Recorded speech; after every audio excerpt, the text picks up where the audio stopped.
Distinguished colleagues, when we talk about managing geopolitical competition in this region, I must remind many of you, and I don't think I need to remind my brothers from Southeast Asia, that Southeast Asia, in fact, Asia has been for many centuries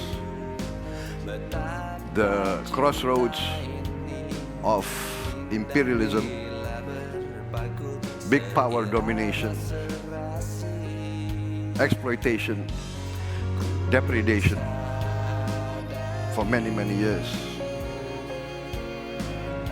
The Second World War resulted in a new spurt of independence movements, but these independence movements, the fight against imperialism and colonialism has been going on for many hundreds of years. The experience of our brothers in Indochina, the experience of our brothers in the Philippines, in India, in many parts of Asia and Pacific, makes us very, very aware of the need for wise and benevolent leadership. We are the most affected by big power competition. Therefore, in our experience, during the last 40 to 50 years, we have come to our own, the Asian way of resolving these challenges. We have decided that our common experience of being dominated, of being enslaved, of being exploited, forces us now to strive to create a peaceful environment, an environment of friendship. We had our differences. We have competing territorial claims. Even now, we have territorial differences with our brothers from Malaysia. We have claims with Vietnam, competing claims. We have differences with other countries, with China. But our view is that we must strive for understanding, for communication, and we are proud that we have proved to the world that former rivals, former enemies, we have bad experiences of confrontation, etc., etc. But we have resolved that. We have achieved, I think, maybe nearly 50 years of peace, 50 years of friendly cooperation, and we have succeeded in achieving prosperity. Therefore, in facing the current international dynamics, we are very concerned. Yes, we are very sad at what's happening in Europe, in the Ukraine. It seems far away from us, but it affects us directly. The food problem, the energy problem. We understand that.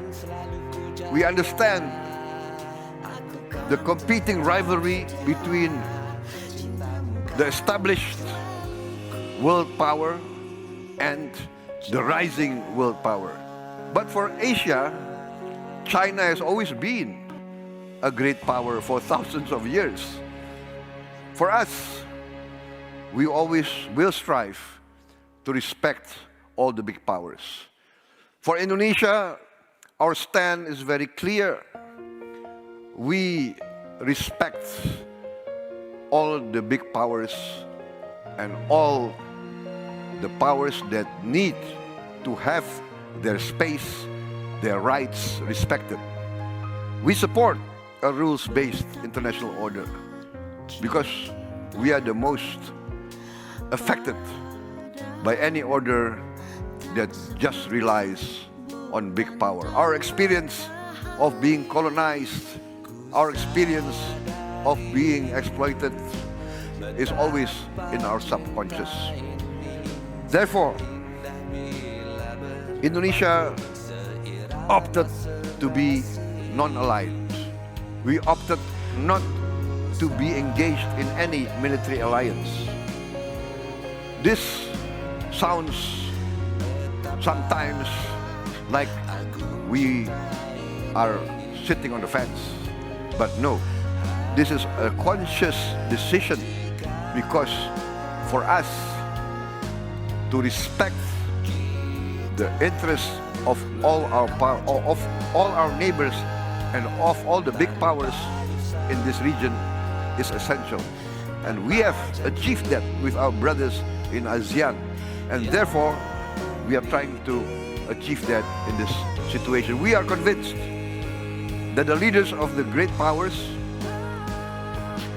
realize the big responsibility on their shoulders. We are convinced that the leaders of China will stand up to their responsibility with wisdom and benevolence because it is their philosophical teaching. Confucius, all the great philosophers of China have always taught us that power and leadership must always come with benevolence. Therefore, we still are optimistic. We respect the United States.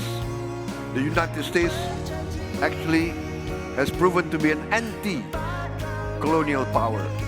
They were one of the first colonies of Britain that fought against colonialism. They supported our fight for independence. We do not forget our friends who supported us. Australia also supported our independence. We are in the fortunate situation of being surrounded by friendly countries. And this is also, I think, part of our weakness. Because we are surrounded by friendly countries, sometimes our elite becomes complacent. And we think that when we are surrounded by nice people, the situation will always be there in a friendly and conducive mood. What the situation in Ukraine taught us is we can never take our security and independence for granted.